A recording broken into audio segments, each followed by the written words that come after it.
साथ बोलिए, भारत माता की। ऐसे नहीं भाई,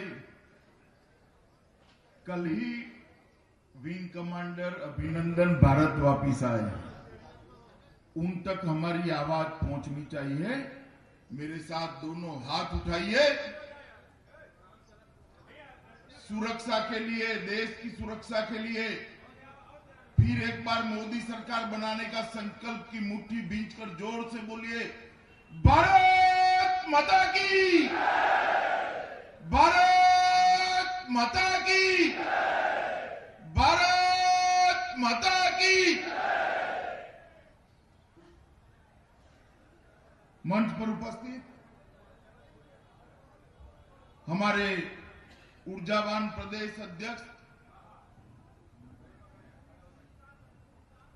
राकेश सिंह जी, हमारे राष्ट्रीय उपाध्यक्ष और पूर्व मुख्यमंत्री श्रीमान शिवराज सिंह जी चौहान जी,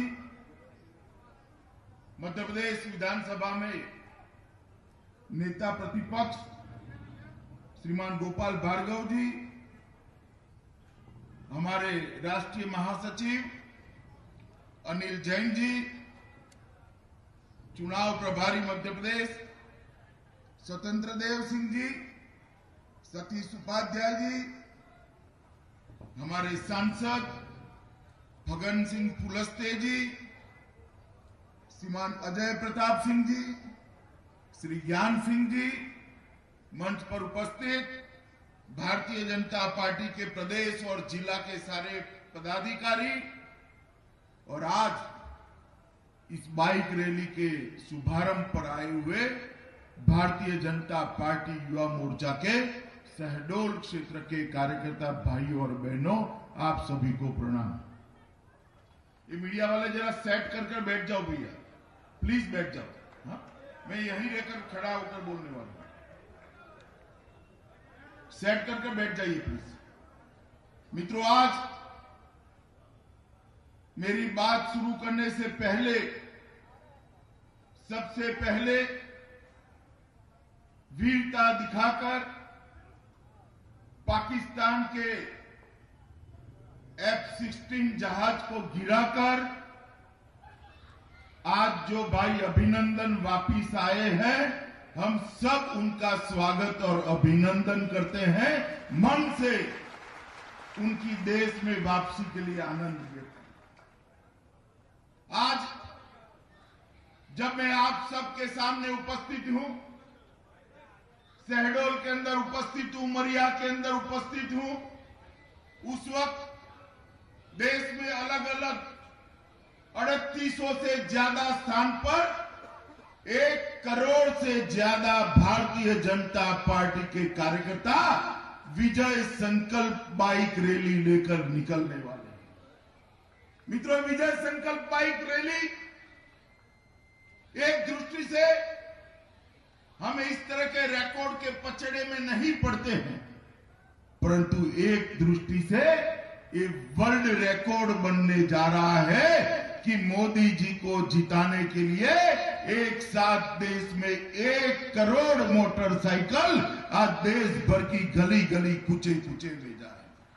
देश के हर गांव में जाएंगे, शहर की हर गली में जाएंगे, हर विधानसभा क्षेत्र के अंदर जाएंगे।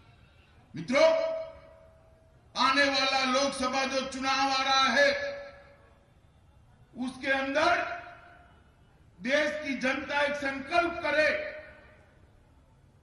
कि आने वाला चुनाव फिर एक बार मोदी जी की सरकार बनाने का चुनाव है, मोदी जी को प्रधानमंत्री बनाने का चुनाव। ये संदेश लेकर 1 करोड़ से ज्यादा कार्यकर्ता देश भर में गली गली, मोहल्ले मोहल्ले, गांव गांव में, शहर भर में घूमकर फैलकर देश के 125 करोड़ मतदाताओं को अपना संदेश देने वाले। मित्रों, यही तो फर्क है भारतीय जनता पार्टी और राहुल बाबा के नेतृत्व में जो गठबंधन, ठगबंधन बना है। इसमें महामिलावट। मित्रों, ये सारी पार्टियां जाति के आधार पर चुनाव, धन बल के आधार पर, बाहुबल के आधार पर, परिवारवाद के आधार पर, तुष्टीकरण के आधार पर चुनाव लड़ती है। और भारतीय जनता पार्टी का चुनाव लड़ने का आधार जनसंपर्क और लोक संपर्क है। सरकार में आए तब जन कल्याण, और जब चुनाव में जाए तब जनसंपर्क के माध्यम से इनकी दिक्कतें जानने का कार्य। भारतीय जनता पार्टी ने ये परंपरा, अलग प्रकार की एक संस्कृति, एक राजनीतिक संस्कृति देश के लोकतंत्र के अंदर बनाई। और चाहे 22 करोड़ लाभार्थियों का संपर्क हो, कमल दीपावली हो, मेरा घर भाजपा के घर का अभियान हो, चाहे ये बाइक रैली, ये सारे हमारे अभियान लोक संपर्क के लिए है। 2019 के चुनाव के पहले हम इस प्रदेश में और देश भर के हर बूथ के मतदाता का संपर्क करने जाएंगे। और मित्रों, और इसके माध्यम से हम देश की जनता को कहना चाहते हैं, चुनाव का मुद्दा क्या होना चाहिए, देश में चुनाव किस लिए होना चाहिए। भाई जरा सुरक्षा कर्मी वायरलेस स्लो कर दे जरा। चुनाव किस लिए होना चाहिए? क्या किसी की उम्र बढ़ रही है, उनको प्रधानमंत्री बनने का मन हो गया है, इसलिए बनना चाहिए? कोई परिवार अपने शाहजादे को गद्दी नसीन करना चाहता है, इसलिए होना चाहिए? या कोई अपने परिवार को फिर से सत्ता में लाना चाहिए, इसलिए होना चाहिए? मित्रों, भारतीय जनता पार्टी का स्पष्ट मत, चुनाव देश के 50 करोड़ गरीबों के जीवन में नया प्रकाश लाने के लिए, सुख और चैन लाने के लिए। चुनाव देश के अर्थतंत्र को गति देने के लिए होना चाहिए। चुनाव देश को विश्व का सबसे तेज गति से बढ़ता हुआ अर्थतंत्र बनाने के लिए होना चाहिए। चुनाव देश को महासत्ता बनाने के लिए होना चाहिए। चुनाव देश के गौरव को आसमान को छू जाए इतना ऊपर ले जाने के लिए करना चाहिए।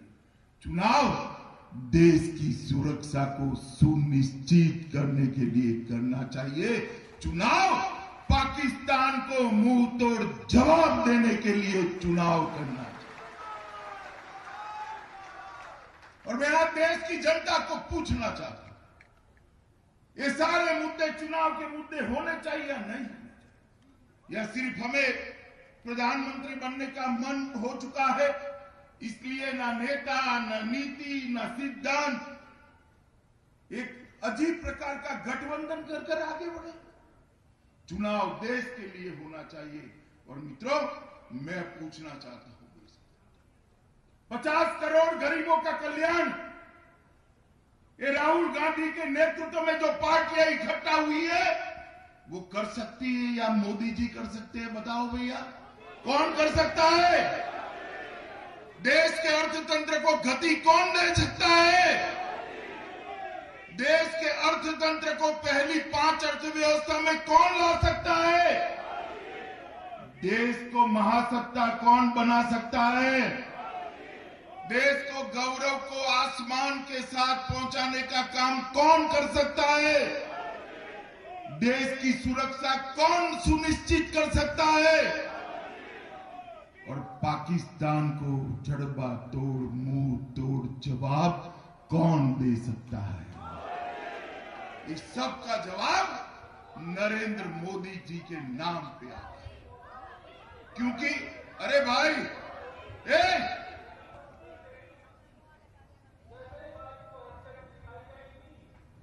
ये बीच में नहीं बोले, बाइक रैली वाले अपने माइक बंद कर दें। और सारे सवालों के जवाब देश की जनता भी श्री नरेंद्र मोदी के नाम में दे रही है।